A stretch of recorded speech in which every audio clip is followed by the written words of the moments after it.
First vav, third guttural, Hiphil.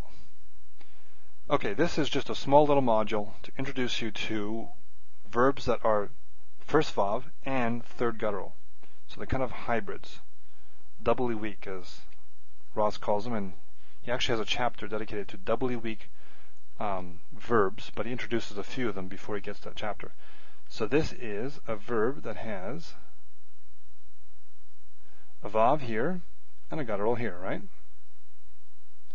Position 1 is vav, position 3 is a guttural. Now what I have here is a chart that shows the strong verb in a whole bunch of different forms, just representative for each one: perfect, imperfect, preterite, jussive, cohortative, imperative, participle, and the two infinitives. And so we got the strong here to compare it to, and then we have first vav, so verbs where there's only one weak letter, it's at the beginning, vav. This column are the third guttural Hiphils, verbs where we have a weak letter and it's a guttural but only at the end, okay? And then here, this is the one that's in question, first vav, third guttural, so both. And what happens simply is that these look like this one at the beginning and this one at the end, okay? Not really so difficult. So, for instance, for first vav, Hiphil, we have our vav, shows up everywhere, and it shows up as a vowel. We've already seen that. So hoshiv. So the parts that are different tend to be at the beginning, because that's where the vav is, right? At the beginning. So hoshiv.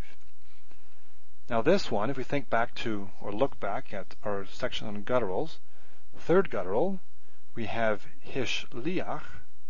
So it's the changes are at the end, and all you get here is a furtive patach that shows up. The front part is just like the strong verb. Hifkid. See that? Hifkid, hishliach. The first part is the same. Over here in this one, it's the last part that's the same as the strong verb.